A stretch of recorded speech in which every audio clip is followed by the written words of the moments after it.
Reporters అందించే feedback అని చూసుకుంటే కూడా కొంత బీజేపీ గతంతో పోలిస్తే ఓటు బ్యాంకును పెంచుకోవడం చాలా క్రియాశీలంగా మారింది. ప్రజలకు ఒక బీజేపీ ఆల్టర్నేట్ గా మారిందా అనే ఒక చర్చ కూడా కనబడుతోంది. బీఆర్ఎస్ కు కాంగ్రెస్ కు ఆల్టర్నేట్ గా బీజేపీ ఉత్తర తెలంగాణలో భవిష్యత్తులో మరింత కొంత బలంగా మారే అవకాశాలు ఉన్నాయని కూడా ఒక చర్చ ఉంది. సో దానికి అనుగుణంగానే ఇప్పుడు వీళ్ళు ఎగ్జిట్ పోల్స్ లో ఇస్తున్న ఫలితాలు కూడా అలాగనే కనబడుతున్నాయి. సో మొత్తంగా చూసుకుంటే కరీంనగర్ సంబంధించి కార్పొరేషన్ లో సో అందరూ ఊహిస్తున్నట్టుగానే బీజేపీ పూర్తి స్థాయిలో అంటే తనకు అనుకున్నటువంటి డిజిట్ మార్కు చేరే అవకాశాలు స్పష్టంగా ఉన్నాయని చెప్పేసి ఇప్పుడు మనకు ఎగ్జిట్ పోల్స్ తర్వాత వచ్చిన దాంట్లో తెలుస్తా ఉంది. ఇక మరొకటి చాలా సేమ్ కరీంనగర్ ఎలా ఆసక్తిగా ఉందో మరొక కార్పొరేషన్ కూడా చాలా ఇంట్రెస్టింగ్ గా ఉంది. ఎందుకంటే ఎంపీ ధర్మపురి అరవింద్ మొదటి నుంచి కూడా చాలా సీరియస్ గా తీసుకొని పనిచేస్తున్న పరిస్థితి కనబడుతున్న నేపథ్యంలో నిజామాబాద్ కార్పొరేషన్ కూడా ఇప్పుడు దాదాపుగా కరీంనగర్ కార్పొరేషన్ లాగానే చాలా ఆసక్తికరంగా మారింది. సో నిజామాబాద్ సంబంధించి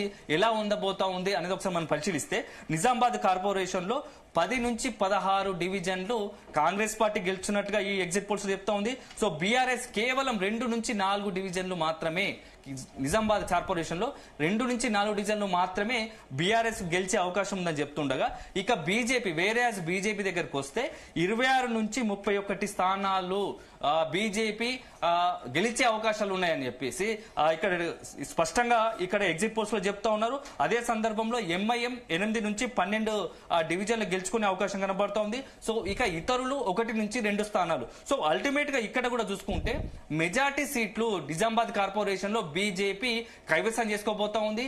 బీజేపీకే అక్కడ అవకాశం ఉంది. అవసరాన్ని బట్టి కొంతమంది ఏదైతే స్వతంత్రులు కావచ్చు లేకుంటే బీఆర్ఎస్ సంబంధించి కొంతమంది సహకరిస్తే ఖచ్చితంగా కూడా నిజామాబాద్ కార్పొరేషన్ బీజేపీ గెలుచుకునే అవకాశం స్పష్టంగా కనబడుతోంది. సో రకంగా చూసుకుంటే ఇది బీఆర్ఎస్ కి ఎదురుదెబ్బ కావడంతో పాటు అదే సందర్భంలో కాంగ్రెస్ పార్టీకి సంబంధించి ఎందుకంటే పిసిసి అధ్యక్షుడిగా ఉన్నటువంటి మహేష్ కుమార్ గౌడ్ సొంత జిల్లా. సో అందులో నిజామాబాద్ కార్పొరేషన్ సంబంధించి ఫలితం ఇప్పుడు ఎగ్జిట్ పోల్స్ చూపిస్తున్న ప్రకారం చూస్తూ ఉంటే బీజేపీకి చాలా అనుకూలంగా ఉంది. బీజేపీ దాదాపుగా అక్కడ కార్పొరేషన్ కైవసం చేసుకునే అవకాశాలు ఉన్నాయని కూడా స్పష్టంగా కనబడుతున్న పరిస్థితి కనబడుతోంది. సో మొత్తంగా ఇప్పుడున్నటువంటి పరిస్థితుల్లో 7 కార్పొరేషన్ లో కరీంనగర్ నిజామాబాద్ ఖచ్చితంగా బీజేపీకి అనుకూలంగా ఉన్నాయని చెప్పేసి వార్తలు వస్తున్న పరిస్థితి కనబడుతున్న నేపథ్యంలో ఎగ్జిట్ పోల్స్ కూడా దాదాపుగా ఏదైతే వస్తున్న ప్రచారంతో మన రిపోర్టర్ నుంచి వచ్చే ఫీడ్బ్యాక్ కావచ్చు ఇతరత్ర వర్గాల నుంచి వస్తున్న ఫీడ్బ్యాక్ అని చూసుకుంటే దాదాపుగా అలాంటి ఫలితాలే రిఫ్లెక్ట్ అయ్యే అవకాశం కూడా కనబడుతూ ఉంది. సో కరీంనగర్ నిజామాబాద్ పూర్తిగా బీజేపీ కైవసం చేసుకునే పరిస్థితి కనబడతా ఉంది. సో అల్టిమేట్ గా ఏదైనా అనూహ్యం జరిగితే తప్ప సో మొత్తంగా నిజామాబాద్ కార్పొరేషన్ కరీంనగర్ కార్పొరేషన్ రెండు బీజేపీకి ఖాతాలో పడే అవకాశాలు స్పష్టంగా కనబడుతున్నాయని చెప్పవచ్చు. సో ఇక next corporation Nalgonda corporation. So Nalgonda జిల్లాకు సంబంధించి మొన్నటి అసెంబ్లీ ఎన్నికల్లో గతం నుంచి కూడా కాంగ్రెస్ కు ఒక రకంగా ఉమ్మడి నల్గొండ జిల్లా కంచుకోట లాంటిదే. ఎందుకంటే ఉద్దండులు ఉన్న పరిస్థితి. సో ఎప్పటి నుంచో కూడా కాంగ్రెస్ పార్టీకి దశాబ్దాల కాలంగా కూడా నల్గొండ జిల్లా అనేది ఒక రకంగా పెట్టని కోట. సో మొత్తంగా కూడా అట్లాంటి ఉమ్మడి నల్గొండ జిల్లాలో కాంగ్రెస్ మరొకసారి తన ఏదైతే నల్గొండ కార్పొరేషన్ లో కూడా అదే సీన్ రిపీట్ చేస్తోంది. సో అదే చరిత్ర మరొకసారి ఎందుకంటే నల్గొండ కార్పొరేషన్ కాంగ్రెస్ కైవసం చేసుకునే అవకాశాలు ఎక్కువగా ఉన్నాయి. సో అడ్వాంటేజ్ ఉందని చెప్పేసి కూడా ఇప్పుడు ఎగ్జిట్ పోల్స్ లో తెలుస్తున్న పరిస్థితి. దాదాపుగా నల్గొండ కార్పొరేషన్ లో 21 నుంచి 26 స్థానాలు కాంగ్రెస్ 21 నుంచి 26 డివిజన్లు కాంగ్రెస్ గెలుచుకునే అవకాశం ఉందని చెప్తా ఉండగా ఇక బీఆర్ఎస్ కేవలం 8 నుంచి 12కు మాత్రం పరిమితం అవుతోంది. ఇక బీజేపీకి వచ్చి 6 నుంచి 10 స్థానాలు బీజేపీ కైవసం చేసుకుని కనబడుతోంది. అక్కడ ఎంఐఎం కూడా అవకాశం ఉంది. ఎంఐఎం కూడా 2 నుంచి 4 స్థానాలు గెలుస్తుందని చెప్పేసి ఇప్పుడు ఎగ్జిట్ పోల్స్ లో చెప్తున్న పరిస్థితి కనబడుతోంది. ఇక ఇతరులు 1 నుంచి 2 స్థానాలు గెలిచే అవకాశం ఉన్నట్టు తెలుస్తోంది. సో అల్టిమేట్ గా నల్గొండ కార్పొరేషన్ కాంగ్రెస్ కి అడ్వాంటేజ్ గా ఉంది. ఎందుకంటే సీనియర్ మంత్రులు ఉన్నారు. ఉత్తమ్ కుమార్ రెడ్డి, కొమటిరెడ్డి వెంకటరెడ్డి లాంటి మంత్రులు ఉన్నారు నేపథ్యంలో చాలా సీనియర్ మంత్రులు అందరూ కూడా నేపథ్యంలో సో ఖచ్చితంగా అక్కడ నల్గొండ జిల్లాకు సంబంధించి కాంగ్రెస్ సంబంధించి కొంత అనుకూలంగా ఫలితం వచ్చే అవకాశం ఉంది. నల్గొండ కార్పొరేషన్ కాంగ్రెస్ కైవసం చేసుకునే పరిస్థితి కనబడుతుందని చెప్పేసి ఇప్పుడు ఎగ్జిట్ పోల్స్ లో చెప్తున్న పరిస్థితి కనబడుతుంది. ఇక నెక్స్ట్ వచ్చేసి అల్టిమేట్ గా ఇప్పుడు 7 కార్పొరేషన్ల పరిస్థితి ఇలా ఉంది. ఒక రకంగా మొత్తం ఇప్పుడు ఇచ్చిన పరిస్థితి ఎగ్జిట్ పోల్స్ ఎలా ఎగ్జాక్ట్ పోల్స్ కాదు కాబట్టి అంటే మీరు చెప్పేదానికే వస్తున్నాను. అల్టిమేట్ గా చాలా ఆసక్తి మహబూబ్ నగర్ సంబంధించి కూడా ఉంది ఇంకో corporation. So Mahabubnagar corporation లో కూడా దాదాపుగా కాంగ్రెస్ పార్టీకి సంబంధించి 26 నుంచి 30 డివిజన్లు వచ్చే అవకాశం ఉన్నట్టు తెలుస్తోంది. సో బీఆర్ఎస్ ఇక్కడ చాలా పోటాపోటీగా అంటే మహబూబ్నగర్ కార్పొరేషన్ కొంత ఆసక్తికర కాంగ్రెస్ బీఆర్ఎస్ మధ్య పోటాపోటీగా యుద్ధం నడిచినట్టుగా తెలుస్తోంది. సో కాంగ్రెస్ కు 26 నుంచి 30 వస్తే బీఆర్ఎస్ కు 18 నుంచి 24 వరకు వస్తాయని చెప్తున్నాం. సో ఇక్కడ కూడా ఫలితం మీద అనూహ్యంగా మారే అవకాశం కనబడుతోంది. అందులోనూ బీజేపీ కూడా 6 నుంచి 8 స్థానాలు వస్తాయని చెప్పేసి ఎగ్జిట్ పోల్స్ చెప్తున్న పరిస్థితి ఉంది. సో అందులో ఎంఐఎం కూడా 2 నుంచి 4 స్థానాలు వస్తాయని చెప్పిన పరిస్థితి నేపథ్యంలో మహబూబ్ నగర్ కార్పొరేషన్ కూడా కొంత ఆసక్తికరంగా కాంగ్రెస్ కు ఎక్కువ డివిజన్లు వచ్చినప్పటికీ సో కొంత ఎటువైపు ఫలితం ఉండబోతోంది. ఎందుకంటే ఇటు బీఆర్ఎస్ బీజేపీ ఇతరులు కలిసి ఏమన్నా అక్కడ మహబూబ్ నగర్ కార్పొరేషన్ కొంత వర్కౌట్ చేస్తే కనుక బీఆర్ఎస్ వశం చేసుకునే అవకాశాలు కూడా లేకపోలేదని కూడా చర్చ జరుగుతోంది. సో అల్టిమేట్ గా ఎగ్జిట్ పోల్స్ లో వస్తున్న ఫలితాలే కాబట్టి ఫలితం ఎల్లుండి 13వ తేదీన తేలే అవకాశం ఉంది. 13వ తేదీన మొత్తంగా కూడా ఈ ఫలితాలు వస్తాయి. ఆ తర్వాతనే అల్టిమేట్ గా ఎవరి గెలుపు ఏందనేది తెలుస్తోంది. సో ఎగ్జిట్ పోల్స్ లో వచ్చిన ఫలితాలను మనం ఇక్కడ మనం రిప్రజెంట్ చేస్తా ఉన్నాము. సో ఇక్కడ ఒకసారిగా ఈ కార్పొరేషన్ వైజ్ కూడా మనము ఓట్ల పర్సెంటేజ్ చూసుకుంటే నిజామాబాద్ కార్పొరేషన్ చూస్తే ఇక్కడ కాంగ్రెస్ పార్టీకి 28.5% కాంగ్రెస్ పార్టీకి. రాధాకృష్ణ కరీంనగర్ బీజేపీ కైవసం చేసుకునే అవకాశం ఉందా, లేకపోతే ఎంఐఎం బీఆర్ఎస్ బీజేపీ కలిసి కైవసం చేసుకునే అవకాశం ఉందా? సందీప్, ఇది చాలా మనం ఇప్పుడే ముందే చెప్పాల్సిన, ఎందుకంటే అక్కడ స్థానికంగా పరిస్థితులకు అనుగుణంగా, ఎందుకంటే మ్యాజిక్ ఫిగర్ కనుక బీజేపీకి అనుకున్నట్టు ఛాన్సెస్ దాదాపుగా 90% 100% ఛాన్సెస్ ఉన్నాయి అంటున్నారు. ఏదైనా అనూహ్య పరిస్థితుల్లో గనుక రాజకీయంగా కొంత ఏదైనా ఒక సంచలనం జరిగితే అప్పుడు కాంగ్రెస్ బీఆర్ఎస్ లేకుంటే ఇతరత్ర కాంగ్రెస్ బీఆర్ఎస్ తో పాటు ఎంఐఎం కలిపి అక్కడ కరీంనగర్ కార్పొరేషన్ కైవసం చేసుకునే అవకాశం ఉంటుంది. సో అది చాలా రేరెస్ట్ అని చెప్పవచ్చు. సో ఆ పరిస్థితులు రాజకీయంగా ఎప్పుడు ఎట్లాంటి పరిస్థితులు ఎట్లయినా దారి తీయొచ్చు. కానీ ఇప్పుడున్న పరిస్థితుల్లో ఎగ్జిట్ పోల్స్ లో మాత్రం మొత్తంగా కూడా బీజేపీకి ఎక్కువ అవకాశాలు ఉన్నాయి కార్పొరేషన్ కు అనేది మాత్రం ఇక్కడ స్పష్టంగా తెలుస్తోంది. సో ఒకవేళ మీరు అన్నట్టు కనుక అదే జరిగితే ఒక అనూహ్యం అవుతుంది, ఒక సంచలనంగా మారుతుంది. ఎందుకంటే 3 పార్టీలు, అందులోనూ కాంగ్రెస్ బీఆర్ఎస్ ఎందుకంటే రాష్ట్రంలో బద్ద శత్రులుగా ఉన్నాయి, తెల్లారులేసి ఒకరిపై ఒకరు తీవ్ర ఆరోపణలు విమర్శలు చేసుకుంటున్నారు. సో ఈ నేపథ్యంలో మరి కాంగ్రెస్ బీఆర్ఎస్ తో జత కడుతుందా, బీఆర్ఎస్ కాంగ్రెస్ తో జత కడుతుందా? ఎందుకంటే కాంగ్రెస్ ఎంఐఎం కొంత సఖ్యతగా ఉన్నప్పటికీ బీఆర్ఎస్ కాంగ్రెస్ తో జత కట్టే అవకాశాలు ఎంత మేరకు ఉంటాయి అనేది కూడా మనం ఆలోచించాల్సిందా. ఎందుకంటే కాంగ్రెస్ ఎంఐఎం కొంత సఖ్యతగా ఉన్నప్పటికీ బీఆర్ఎస్ కాంగ్రెస్ తో జత కట్టే అవకాశాలు ఎంత మేరకు ఉంటాయి అనేది కూడా మనం ఆలోచించాల్సిన అంశం. సో అల్టిమేట్ గా ఇప్పుడున్న పరిస్థితుల్లో అది అంత ఆషామాషి అంత ఈజీ వ్యవహారం కాదు. సో ఒక రకంగా పై స్థాయిలో కరీంనగర్ లో అట్లాంటి పరిస్థితి జరిగితే కాంగ్రెస్ తో కనుక బీఆర్ఎస్ జత కడితే అది అల్టిమేట్ గా బీఆర్ఎస్ కూడా కొంత రాజకీయంగా నష్టం, బీజేపీ రాజకీయంగా కూడా అన్ని కార్పొరేషన్ అడ్వాంటేజ్ గా మార్చుకొని ఈ 2 పార్టీల పైన ఎదురుదాడి దిగే అవకాశం ఉంటుంది. రాధాకృష్ణ, అంటే అన్ని కార్పొరేషన్ పరిస్థితుల్లో బీఆర్ఎస్ ఓటమి చవి చూస్తున్న పరిస్థితి కనిపిస్తుంది. మరి మున్సిపాలిటీకి వచ్చేసరికి ఆ బీఆర్ఎస్ పరిస్థితి ఎలా ఉండబోతుంది?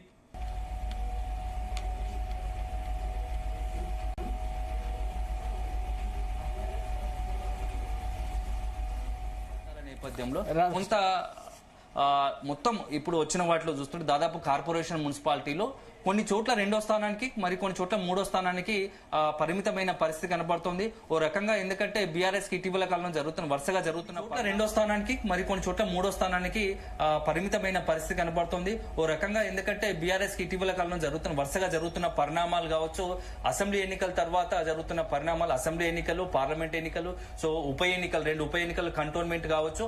అదే సందర్భంలో మొన్న రీసెంట్ గా జరిగినటువంటి జూబ్లీహిల్స్ ఉప ఎన్నిక, ఆ తర్వాత స్థానికంగా సర్పంచ్ ఎన్నికలు జరిగాయి డిసెంబర్ లో గత ఏడాది. సో ఆ తర్వాత ఇప్పుడు మున్సిపల్ ఎన్నికలు జరుగుతున్నాయి. ఈ ఎన్నికల్లో కనుక నిజంగానే అంటే ఓవరాల్ గా ఇప్పుడు జరిగిన 116 మున్సిపాలిటీలు 7 కార్పొరేషన్లో కనుక ఏదైతే ఆశించిన మేర మున్సిపాలిటీలు కావచ్చు కార్పొరేషన్లు కనుక కొంత అడ్వాంటేజ్ తీసుకోకపోతే ఆ స్థాయిలో డివిజన్లు కావచ్చు మున్సిపాలిటీ వార్డులు రాకపోతే పార్టీలో కొంత చర్చ జరిగే అవకాశం ఉంటుంది. ఎందుకంటే వరుసగా ఇట్లాంటి ఒక వైపేమో కేసులు ఎదుర్కొంటున్నారు వరుసగా ఒకరిపై, ఎందుకంటే కీలక నేతలు ఫోన్ ట్యాపింగ్ అని చెప్పి కాళేశ్వరం అని చెప్పి వరుసగా కీలక బీఆర్ఎస్ సంబంధించిన అత్యంత కీలక నేతలు టాప్ 4 అగ్ర నాయకులందరిపైన వరుసగా కేసులు నమోదవుతున్నాయి. విచారణ పేరుతో వాళ్ళని ఎంక్వైరీ చేస్తున్న పరిస్థితి కనబడుతుంది, సిట్ విచారిస్తున్న పరిస్థితిని. అదే సందర్భంలో ఇప్పుడు ఎన్నికలు రావడం, ఎన్నికల్లో కూడా కొన్ని చోట్ల 3వ స్థానానికి 2వ స్థానానికి పడిపోతుండడంతో కొంత బీఆర్ఎస్ క్యాడర్ లో ఒక రకమైన ఆందోళన, టెన్షన్. ఎందుకంటే రాజకీయంగా ప్రతిపక్షంలో ఉన్నప్పుడు ఇట్లాంటివి ఏ పార్టీకైనా సహజమే. ఎందుకంటే ఒడిదుడుకులు, ఎందుకంటే గతంలో కాంగ్రెస్ కూడా ఇంతకన్నా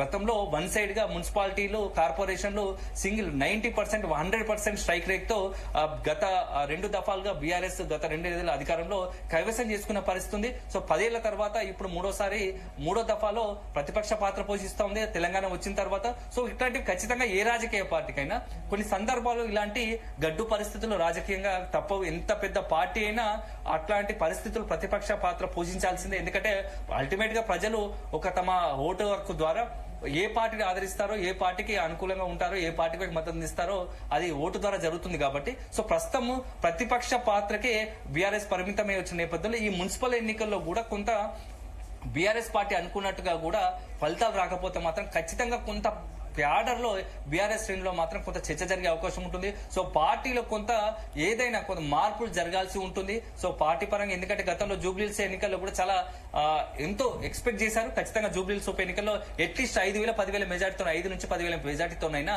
బీఆర్ఎస్ గెలుస్తుందని చెప్పేసి పెద్ద ఎత్తున అంచనాలు పెట్టుకున్నప్పటికీ అది వర్కౌట్ కాలేదు. ఇక మున్సిపాలిటీలోనైనా కనీసం కార్పొరేషన్లో బీఆర్ఎస్ కొన్ని మున్సిపాలిటీలు, కార్పొరేషన్ కైవసం చేసుకుంటే తిరిగి తన పట్టు నిలుపుకున్నట్టు అవుతుంది. సో భవిష్యత్తులో కాంగ్రెస్ పార్టీకి ఎదురుగా నిలబడి ప్రజల పక్షాన పోరాడే అవకాశానికి ఇది ఒక బూస్టప్ గా ఉంటుందని చెప్పేసి బీఆర్ఎస్ భావించింది. సో అల్టిమేట్ గా ఇప్పుడు ఎగ్జిట్ పోల్స్ వస్తున్నాయి. అందులో మాత్రం కొంత బీఆర్ఎస్ కు ఇబ్బందికరంగానే ఫలితాలు ఉన్నట్టుగా కూడా మనకు స్పష్టమవుతోంది. సో అల్టిమేట్ గా 13వ తేదీ ఫలితాలు కౌంటింగ్ ఉంటుంది. ఆ నేపథ్యంలో వచ్చిన దాన్ని బట్టే బీఆర్ఎస్ పార్టీకా, కాంగ్రెస్ పార్టీకా, బీజేపీ పార్టీకా, ఏ పార్టీ వైపు ఈ పట్టణ ప్రజలు మున్సిపాలిటీలో, కార్పొరేషన్ లో ఏ పార్టీ వైపు మొగ్గు చూపారనేది స్పష్టమవుతుంది. సో అల్టిమేట్ గా మాత్రం ఖచ్చితంగా ఈ ఫలితాల తర్వాత మాత్రం బీఆర్ఎస్ లో కొంత చర్చ జరుగుతూ ఉంది. ఎందుకంటే ఇప్పటికీ ఏ ఎన్నిక జరిగినా ఎన్నిక తర్వాత పెద్ద ఎత్తున ఒక చర్చ బీఆర్ఎస్ లో నాయకుల మధ్య ఒక చర్చ జరుగుతోంది. పార్టీకి ఇప్పటికీ దశాబ్ద కాలం అవుతుంది. దాదాపు 2 దశాబ్దాలకు పైగా దాదాపు సిల్వర్ జూబ్లీ 25 సంవత్సరాలు పూర్తి చేసుకున్నప్పటికీ పార్టీలో ఒక ఎందుకంటే గ్రౌండ్ లెవెల్ నుంచి కూడా పటిష్టమైన ఒక పార్టీ పునర్నిర్మాణం జరగలేదు, కొంత అది లేదని చెప్పేసి విస్తృతంగా చర్చ జరుగుతున్న పరిస్థితి. జూబ్లీహిల్స్ ఉప ఎన్నిక తర్వాత అదే జరిగింది. సో రేపు భవిష్యత్తులో మున్సిపల్ ఎన్నికల ఫలితాల తర్వాత కూడా ఇదే చర్చ జరిగే అవకాశం ఉంది. ఎందుకంటే కింది లెవెల్లో పార్టీకి సంబంధించి పెద్ద ఎత్తున గ్రౌండ్ వర్క్ జరగాలి. ఎందుకంటే ఏ పార్టీకైనా గ్రౌండ్ లెవెల్ ఉన్న క్యాడరే చాలా పటిష్టంగా ఉండాల్సిందే. అట్లుంటేనే మనం భవిష్యత్తులో ఏ ఎన్నిక జరిగినా దాన్ని ఎదుర్కోగలుగుతాం, పార్టీకి నిలబడగలుగుతాం. సో బీఆర్ఎస్ పార్టీకి అట్లాంటి గ్రౌండ్ లెవెల్ నుంచి కూడా పటిష్టమైన నాయకత్వము, అంటే ద్వితీయ శ్రేణి, తృతీయ శ్రేణి నాయకత్వాన్ని బలపరచాలి. పార్టీని మరింతగా ఎందుకంటే పునర్నిర్మిస్తే బాగుంటుంది, యువతకు అవకాశాలు ఇవ్వాలని చెప్పేసి పదే ఎన్నికలు ముగిసిన తర్వాత, ఎన్నికల ఫలితాలు వచ్చిన తర్వాత చర్చ జరుగుతున్న పరిస్థితి కనబడుతుంది. సో ఇది మొత్తం ఆ సందర్భం వచ్చినప్పుడల్లా ఎన్నికలు ముగియగానే త్వరలోనే మొత్తంగా కూడా పార్టీలో ఒక కొత్త జోష్ నింపే, మొత్తంగా కొత్త ఒక యువ రక్తాన్ని ప్రోత్సహించేలా బీఆర్ఎస్ పార్టీ మొత్తంగా పునర్నిర్మిస్తామని చెప్పేసి అధినాయకత్వం నుంచి కొంత లీక్ వచ్చినప్పటికీ అది ఇప్పటికి కూడా దాన్ని నిజం చేయలేకపోతున్నారు. సో రకంగా వస్తే ఇవన్నీ నేపథ్యంలో నెక్స్ట్ మున్సిపల్ ఎన్నికల ఫలితాల తర్వాత కూడా బీఆర్ఎస్ ఖచ్చితంగా పార్టీ పునర్నిర్మాణం పైన ప్రత్యేకంగా దృష్టి పెడుతుందని చెప్పేసి భావించాల్సి ఉంటుంది. రామకృష్ణ, అంటే మున్సిపాలిటీలో ఎంఐఎం కింగ్ మేకర్ అయ్యే అవకాశాలు ఏమైనా ఉన్నాయా?